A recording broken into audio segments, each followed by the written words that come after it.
नमस्कार जोहार, मैं चुनचुन कुमार। स्वागत है झारखंडी हिंदी न्यूज पर। तो चलिए जानते हैं दिन भर की सभी महत्वपूर्ण खबरों को।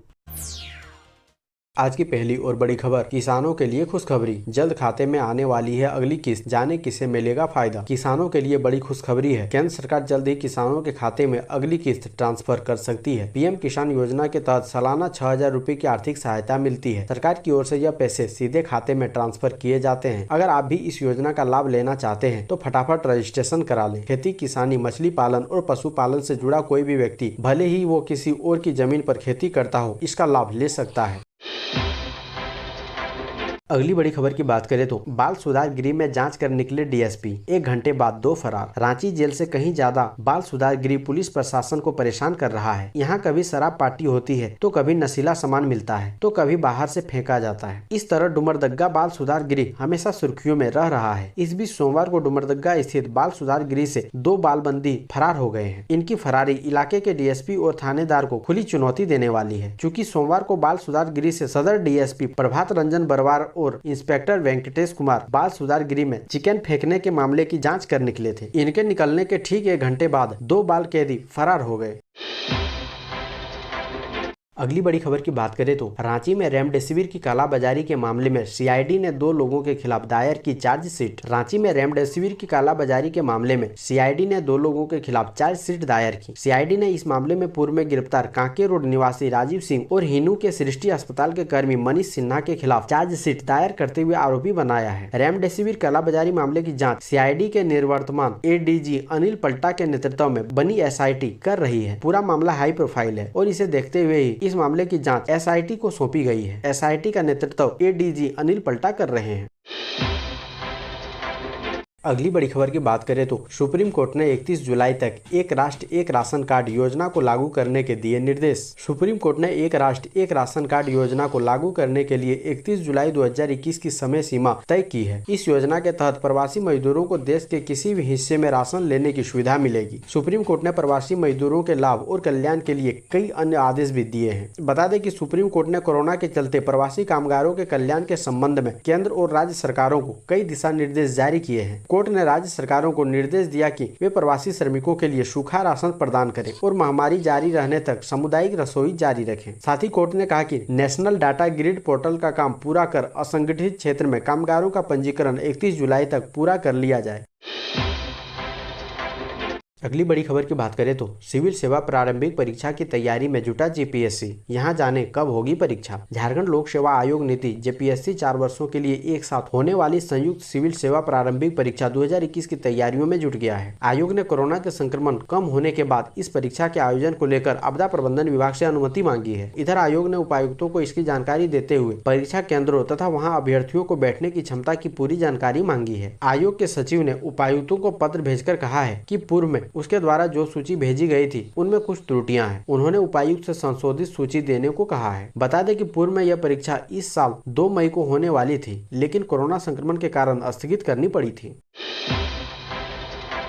चलिए अगली बड़ी खबर की बात करें तो सोनू सूद ने झारखंड की शूटर कोनिका लायक को दी 3 लाख की जर्मन राइफल। कोरोना वायरस और लॉकडाउन के दौरान हजारों लोगों की मदद करने वाले सोनू सूद ने अपने चैरिटी सूद फाउंडेशन के माध्यम से अच्छा काम जारी रखे हुए हैं। सोनू सूद और उनकी चैरिटी ने हाल ही में झारखंड की एक स्ट्रगलिंग निशानेबाज को एक इम्पोर्टेड राइफल खरीदने में मदद की है। दरअसल अभिनेता को कोनिका लायक के बारे में तब पता चला जब उन्होंने जनवरी में एक ट्वीट में उन्हें टैग किया था। लायक ने सोनू सूद को टैग करते हुए अपनी अपील में लिखा था, 11वीं Jharkhand state rifle shooting championship में मैंने एक रजत और एक स्वर्ण पदक जीता है। हालांकि सरकार ने मेरी बिल्कुल भी मदद नहीं की है। कृपया एक राइफल के साथ मेरी मदद करें। कोनिका लायक मंत्रालय और सरकारी अधिकारी को भी सोनू सूद के साथ टैग किया था। सोनू सूद ने मार्च में उनकी अपील का जवाब देते हुए उन्हें आश्वासन दिलाया था कि उन्हें जल्द ही एक राइफल मिल जाएगी। दोस्तों, अभी तक वीडियो को लाइक नहीं किए हैं तो कृपया करके लाइक जरूर करें।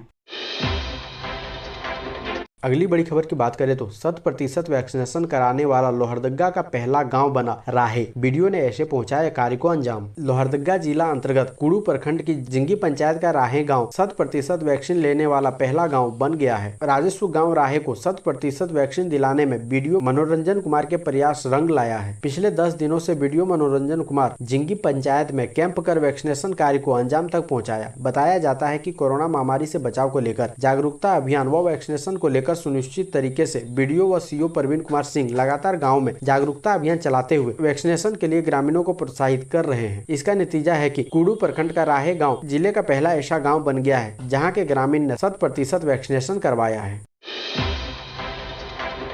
अगली बड़ी खबर की बात करें तो राज्य के विकास में आदिवासी होंगे भागीदार। मुख्यमंत्री हेमंत सोरेन ने कहा कि राज्य सरकार आदिवासियों के हित में निर्णय लेगी। आदिवासियों को राज्य के सर्वांगीण विकास में भागीदार बनाया जाएगा तथा इसके लिए मानक तय करने की प्राथमिकता दी जाएगी। मुख्यमंत्री ने ये बातें सोमवार को नवगठित जनजाति परामर्शदर्शिता परिषद यानी TAC की पहली बैठक में कही। वर्चुअल मोड में हुई इस बैठक की अध्यक्षता करते हुए मुख्यमंत्री ने कहा कि इसकी अगली बैठक में सभी सदस्यों की सहमति से कार्य योजना पर अमल होगा। राज्य को दिशा देने का काम इस परिषद के माध्यम से किया जाएगा। मुख्यमंत्री ने कहा कि राज्य में TAC की नियमावली 20 वर्षों में भी नहीं बनी थी। वर्तमान सरकार ने नियमावली बनाने का काम किया और विधिवत रूप से सभी सदस्यों का मनोनयन किया। उन्होंने कहा कि अलग अलग क्षेत्रों का विकास होगा तभी झारखंड को अग्रणी राज्य की श्रेणी में खड़ा किया जा सकेगा।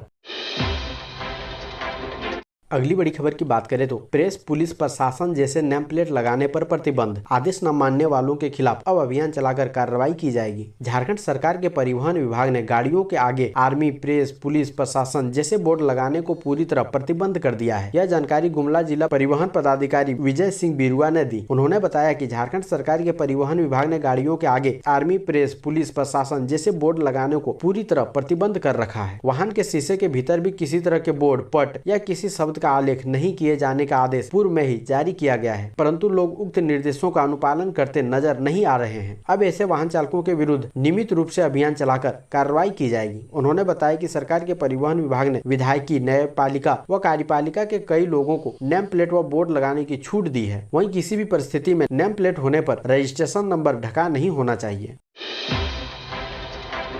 अगली बड़ी खबर की बात करें तो जैक ने शुरू किए वास्तानिया, फोकानिया और मौलवी के परीक्षा के लिए आवेदन। ये है फॉर्म भरने की अंतिम तिथि। झारखंड एकेडमिक काउंसिल ने मदरसा 2021 के लिए पंजीयन एवं परीक्षा आवेदन प्रपत्र जमा करने की सूचना जारी कर दी है। वास्तानिया से मौलवी तक की परीक्षा 2021 के लिए पंजीकृत होने वाले सभी छात्र ऑनलाइन प्रपत्र एकेडमी की आधिकारिक वेबसाइट www.jac.jharkhand.gov.in पर भरेंगे और विलंब शुल्क सहित प्रपत्र भरने के लिए तिथि की घोषणा की गई है। सभी छात्रों को फॉर्म भरने के बाद शुल्क जमा करने के लिए चालान जनरेट करना अनिवार्य होगा। यह चालान इंडियन बैंक के किसी भी शाखा में जमा किया जा सकेगा। पंजीयन एवं परीक्षा आवेदन प्रपत्र परिषद कार्यालय और मदरसा में जमा करने की अलग अलग तिथि निर्धारित की गई है।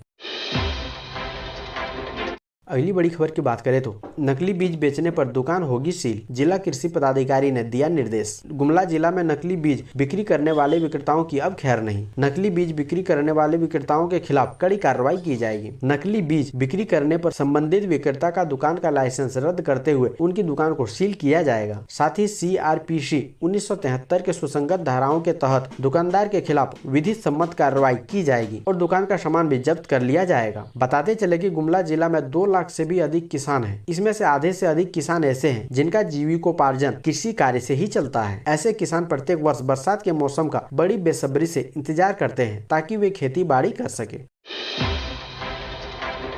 अगली बड़ी खबर की बात करें तो 50% यात्री बैठाकर बस चलाने की मिले अनुमति। गुमला बस ओनर एसोसिएशन ने की अपील। गुमला बस ओनर एसोसिएशन द्वारा सोमवार को बस स्टैंड में विरोध प्रदर्शन किया गया। एसोसिएशन के कार्यकारी अध्यक्ष निर्मल गोयल ने कहा कि बढ़ते कोरोना के कारण झारखंड में अप्रैल माह से लॉकडाउन किया गया है। चूँकि अब कोरोना के मामले कम हो रहे हैं, इस कारण अनलॉक प्रक्रिया चल रही है। लगभग सभी तरह का व्यवसाय को खोल दिया गया है, परंतु बस को अभी तक नहीं खोला गया है, जिस कारण बस के व्यवसाय से जुड़े सभी लोगों की स्थिति खराब होती जा रही है। हमारे कर्मचारी की स्थिति दयनीय हो गई है। पूरे राज्य में बस व्यापार से करीब 3 लाख लोग प्रत्यक्ष व अप्रत्यक्ष रूप से जुड़े हैं। बस बंद होने से राज्य में 2000 करोड़ का नुकसान हो गया है। राज्य सरकार बस चलाने की अनुमति दे। 50% यात्री के साथ बस चलाई जा सकती है। राज्य सरकार 3 माह का टैक्स व फाइन माफ करे। टैक्स माफी सभी बस के लिए होना चाहिए। डीजल का दर केंद्र व राज्य सरकार अविलंब कम करे।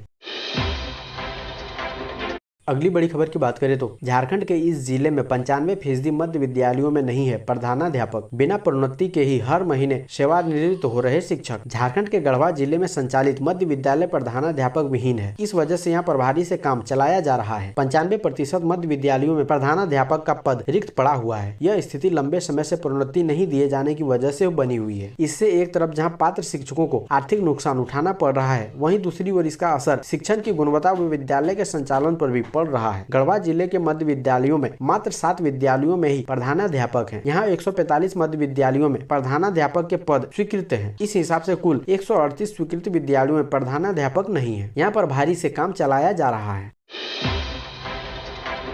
अगली बड़ी खबर की बात करें तो जमीन से जुड़े मामले में सांसद निशिकांत दुबे की पत्नी अनामिका गौतम को हाई कोर्ट से राहत। देवघर में जमीन खरीदारी से जुड़े मामले में सांसद निशिकांत दुबे की पत्नी अनामिका गौतम को झारखंड हाई कोर्ट से अंतरिम राहत मिली है। जस्टिस ए के द्विवेदी की पीठ ने अनामिका गौतम के खिलाफ दर्ज प्राथमिकी में चल रही जाँच पर रोक लगा दी है। अदालत ने इस मामले में राज्य सरकार से जवाब मांगा है। मामले में अगली सुनवाई 8 सितम्बर को होगी। ऐसे ही महत्वपूर्ण खबरों को जानने के लिए हमारे चैनल को सब्सक्राइब जरूर करें। अब हमें दीजिए इजाजत, मिलते हैं अन्य महत्वपूर्ण खबरों के साथ। धन्यवाद।